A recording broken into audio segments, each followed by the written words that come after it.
Facts on the lesson. Live in the hills, but it still get spread. Started with a live, but I still reinvest it. Feel how I feel, then you feel like a blessing. I just want the lesson, I just want protection. I'm up and I'm down, but they sound like progression. Farmer never plans if he waits for perfection. Finger to the down. All right, ladies and gentlemen, I hope you had another wonderful day.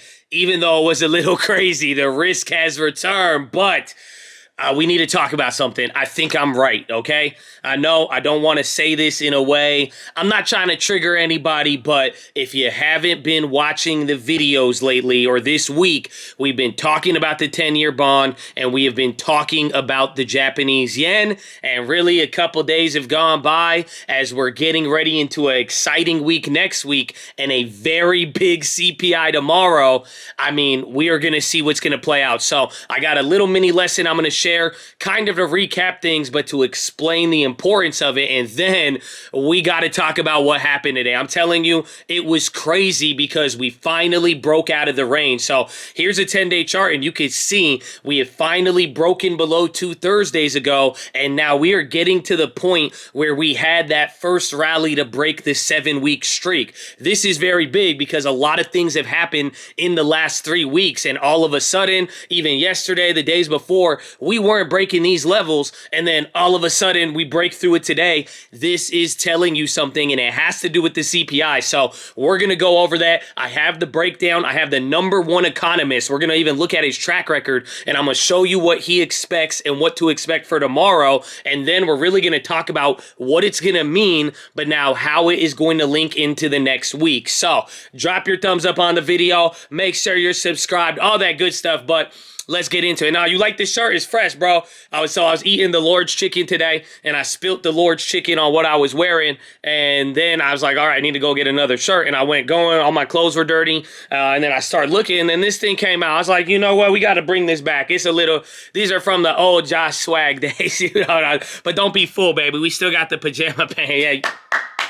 Anyways, so that being said, I'm going to talk about something weird now, too. Let's talk about poker. Yeah, it promise you it relates to what's going on. So tomorrow, CPI is going to be big, and a lot of people are asking today, what do you expect and what are you going to play? Are you going to make a play for it? And I said, I'm not too sure. I don't really have anything. We did the AMD short. We got calls on energy like Enphase. Every single energy play we got is absolutely killing it. And we still got an oil future. You know, we've covered our bases, but there's nothing new about it. But I was telling people it is pretty much pre-flop. Yesterday or today is pre-flop. Tomorrow when the CPI comes out, that will be the flop like poker. So if you don't know what I'm talking about, this is why I want to talk about it. Texas Hold'em, everybody's sitting at the table. Everybody is handed 2 cards. Before they put any cards in the middle, you get to look at your 2 cards and see, okay, this is what I have. And now you could either call, you know, ante up, or if somebody raises, whatever it may be. And the funny thing is,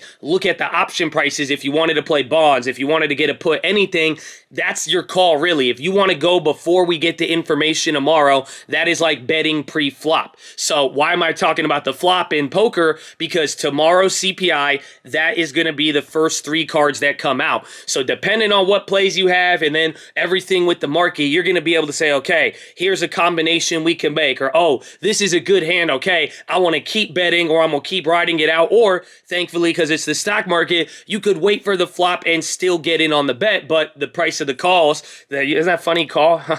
Anyway, that might go up. So this is why I'm bringing it up, because tomorrow will be big for the CPI. However, you still have Jerome Powell the next week. Then you have a giant VIX expiration middle of next week. And then by Friday, you have $3.2 trillion that is expiring in options. That is going to unleash a lot of movement, especially after the CPI and depending on what we get, and then after Powell. So this is where I'm saying this is that window. And now I'm going to talk about the Japanese yen and all that later. That is the main key I want you to see, because that will be the river card, the final card that we get. But pretty much CPI is the flop, the turn is going to be Powell, and then the river is going to be the option expiration. And from there, you will see what the combination is and really know if there's a good hand or not. And then you're going to see how big the pot is, baby. So I hope that helps because this is how you need to understand it. But now let's talk a little bit about today before we get into the CPI. Why today was big. We got a couple of different things and a couple of the macro indicators. They were moving a little bit weird. But like I said, we broke out of this range.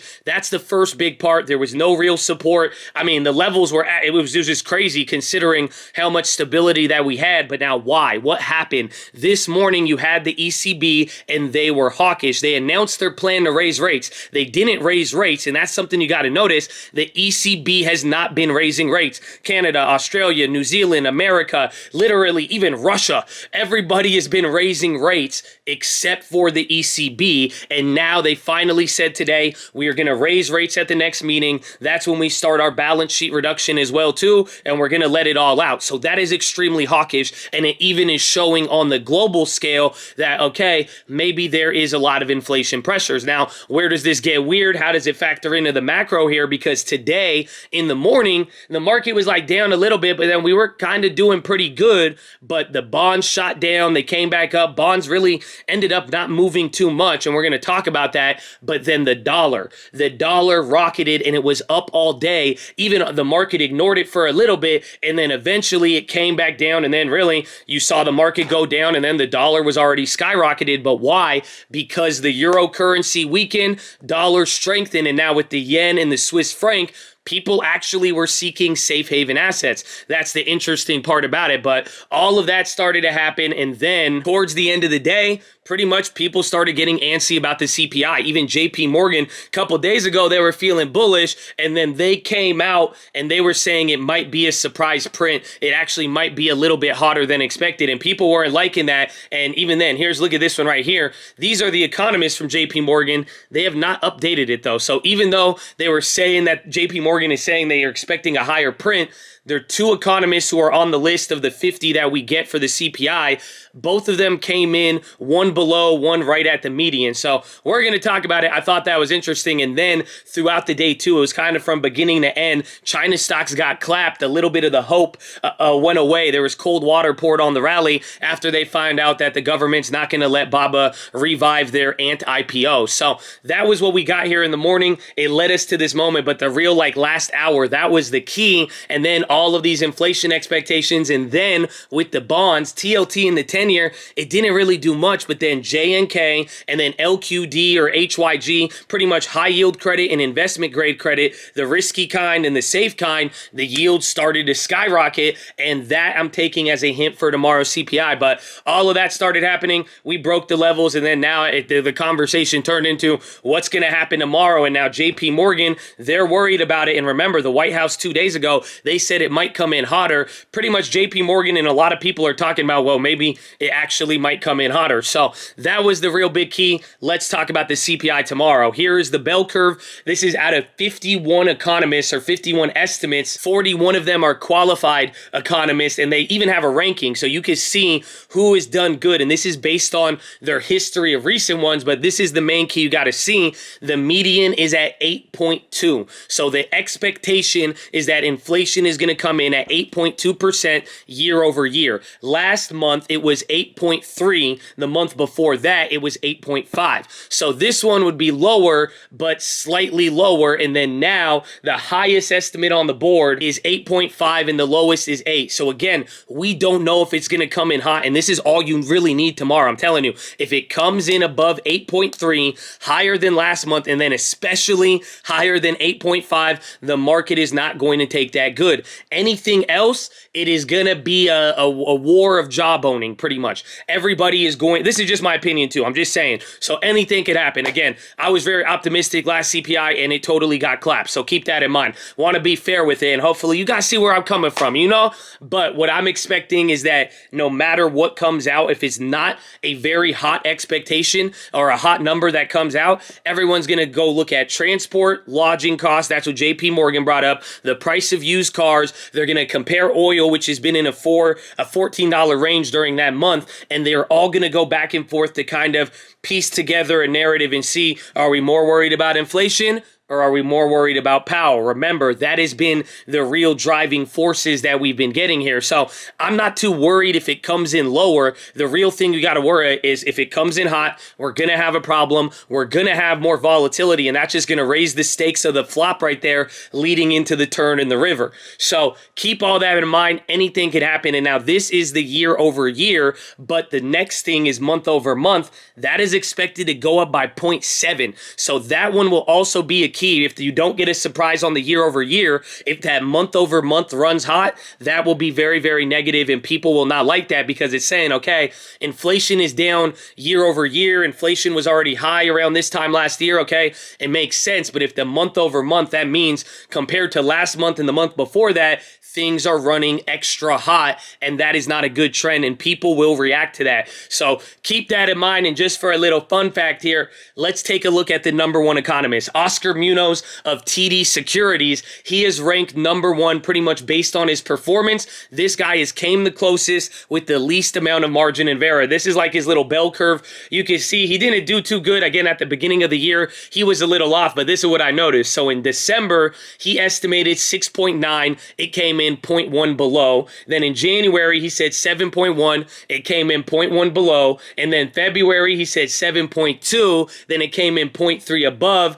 Then in March, he said 7.8, came in at 7.9. And then the last two, he has been spot on. So, or actually the last one, he was down by 0.1, but he hit the 8.5 one, which is pretty impressive. So you can see this, and you can see where he's kind of lined up. And I believe for this one, Oscar, shout out to Oscars, baby, he is expecting 8.4% for tomorrow. So higher than the median, below the all-time high. And honestly, that would just be a perfectly weird middle. If he's off by one, we hit 8.5, and that one, I don't know how the market's going to take that if we match the 8.5, but it would probably be more fear than not, because then everyone's going to say, is it going to go down? Is it going to go up? Might create more volatility. So that out of the way now, let's talk about the big thing. I'm telling you, I'm very excited for this, and I think this is so important, and really it's going to guide us for the next week. Up until the end of next week, it has to do with the yen, and really, people are reacting. They're getting worried right now. I'm sure you're going to get a lot of expectations tomorrow, a lot of reaction, whatever it may be. But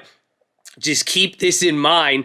The only things that matter right now are really the bonds and really coming down to the Japanese yen right now. And what I'm trying to say here, and I said this earlier today, if the bond yields keep going above 3% and the Japanese yen keeps weakening, I don't care what the market looks like. If before we get to expiration or around that time of expiration, if the Japanese yen is at 145, I'm going to short the market to shit. I'm sorry, excuse me. I'm going to short it. Literally, I'm going all in on it. And it's not my big indicator. I might maybe not all in. I'll put a good amount, though, towards it. I promise you. Just because this is such a big deal, and where that leads with the implications, it's leading everything. Again, you can follow the news and all of that, but I'm telling you, the bonds and the currency are leading. And this is what I want to share with you, why the Japanese yen is so important. So let's start with number one.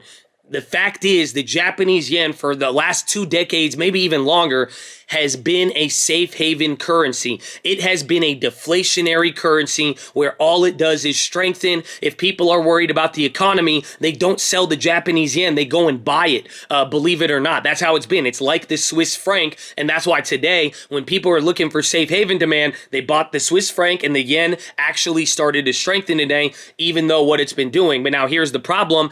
Since the beginning of January 2021, the Japanese yen has lost its safe haven status. It is no longer a safe haven. It is weakening like everybody else. So why is this important? This is number two, because if the safe haven currency is not acting like a safe haven and now keeps weakening and weakening and weakening, this is telling you about global inflation. This is saying, yeah, there is something wrong, and it is all across the globe right now, to the point where it is disrupting a very strong multi-generational and cultural trend of Japan. It's pretty wild to think about. So that's the second thing, and that says a lot about inflation, the economy, and all that. And then finally, number three, this one hasn't happened yet, but this is where it gets deep, and that's why I'm saying if it leads into this and everything else starts to match up with it, it's not going to be good. It is simply that it could lead to a Chinese devaluation. This could destabilize some of the European or the East Asian countries and lead to a currency war or just a lot of other problems. Pretty much, if the yen keeps weakening, it will put pressure on the other currencies like the Chinese yuan, and they may have to weaken as well, and it could inadvertently start a weird currency war while already dealing with inflation, with assets, and then risk, and then yields high in America. I'm telling you, it's pretty wild. So this is why I'm saying, yeah, everything we're waiting for, we know what to wait for with oil. We'll see by the end of September. We know the Fed and all of that, but this is something right here, right now. If this trend continues, I mean, eventually, like I'm saying, if it goes to like 145 soon, the market can't ignore it. You can ignore it for a week, maybe two, but it will. The chickens will come home to roost with this one. So I think I'm right on this. I got to give myself time, and like I said, my strategy, I'm scaling into puts and calls or puts and shorts, and I'm going like every other day. I didn't make a trade today. I'm going to look for some tomorrow, and then after the CPI, and we'll go from there to try to get the best average. But I hope this helps you. Again, as far as the plays, there's nothing. I'm going to be watching the bank stocks tomorrow just because I do it with any of these economic releases, watching the plays that were in any of the short positions. Again, the AMD, they even came out with bad guidance after hours today too. And then watching the commodities, oil, energy, and seeing where that takes us to. Oh, I did make a Valero play, actually. $100 on that one. We got the, I think it was next week calls, or June 24th, but I grabbed those 70 cents a pop. Not too bad. So we'll see what happens tomorrow, but just seriously, pay attention to this Japanese yen, pay attention to the bonds and what we've been talking about, and just get ready and space out your moves. Again, flop, turn, river, and I hope you're in the game, baby. But that is your watch list, ladies and gentlemen. Make sure hydrate healthy, ready to go. Make sure post your watch list. Make sure we see you there in the morning. I need the armor on. I need the helmet shining. I need you to remember, baby, God ain't dead, but the truth is, seek the truth and you will find. It's good for business, bro. It's good for, I don't know if they feel me, bro, but I'm excited, man. So, Chad, let's get it. Stay calm, stay cool, stay peaceful, and just get ready, bro. We're living through a lot of awesome opportunities, and, man, we still got a lot of 6 months ahead of us. A lot of 6 months. It's going to be a lot, but it's going to be good, so let's get it. I'm glad you stayed in the game this far, baby. I'll see you at the end. Peace out, and good night, and drink water. Okay, goodbye.